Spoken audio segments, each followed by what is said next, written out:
As you know, Chicago has an incredible reputation for great public art. You can see it all around you in this amazing exhibit. And there's a huge amount of interest in expanding public art.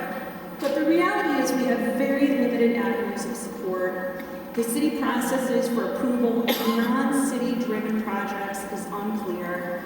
And the Percent for Art mechanism produces very little new art when there are no new buildings or renovation projects happening.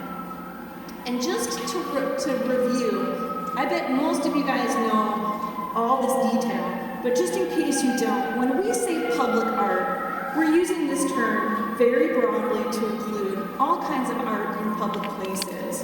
When we say percent for art, we're talking very specifically about art that's produced because a small percentage of the construction budget, 1.33%, is budgeted that is from a new building or a substantial renovation of a public building that's required to be spent on art for that particular building or site.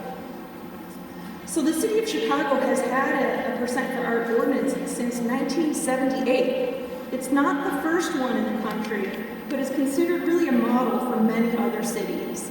But at this point, in 2014, it's time for an update. So we aren't starting this plan from scratch. Our staff have been very carefully listening to the community and stakeholders during the cultural plan process and since the cultural plan process. You saw how the cultural plan has so. We've been researching best practices and working on a set of core values and a draft mission for public art in Chicago. So this is a draft. You're the first ones to get a look at it. It's a mission for the public art program. And the mission would be to advance the crucial role that artists play in transforming public spaces into extraordinary places. And this mission is informed by a set of core values. And these are really important, so I am going to read these out. I know it might be kind of hard to see these. You're going to have a copy of these in your breakout groups. But I'm just going to read them out. Public art is an equal and interdependent element of a remarkable city's infrastructure. Innovative public art is artist-led. Artists should be embedded into the planning and development processes of widespread city initiatives. Artists are professionals and must always be paid for their diverse and valuable contributions. Our staff was predicting people would burst into applause as we read these, so thank you for delivering. For a city to retain artists need opportunities to experiment and grow at every phase of their development. Neighborhoods should be empowered to employ professional artists in the transformation of communities. And there is great return when we invest in the ideas of the world's most exciting artists, many of whom live right here in Chicago. Well, all right. So now on to the real work. We're going to get you organized in the breakout discussion groups.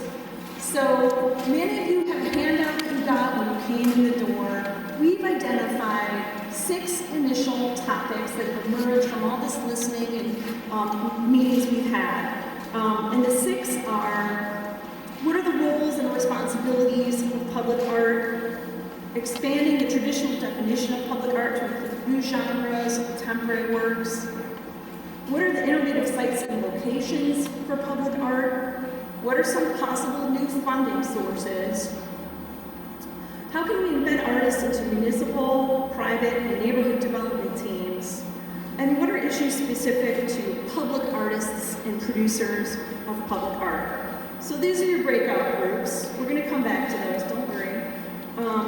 In each of the breakout groups, there's a facilitator who has a list of discussion points and some prompts to get you going, and I'm sure you guys have plenty to say on all these topics. We want you to think about best practices and great examples that relate to your breakout group. What are some of the challenges and obstacles that you found? What are some possible solutions? We want you to have a discussion for about half an hour and summarize maybe your top 3 priorities that you came up with in your group, and then everyone's going to reconvene at about 7 o'clock and report back to the whole group.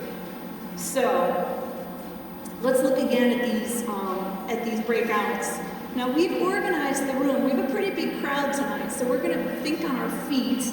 And if any one group gets a little too big, we're going to splinter you off into another group, because we want to be sure are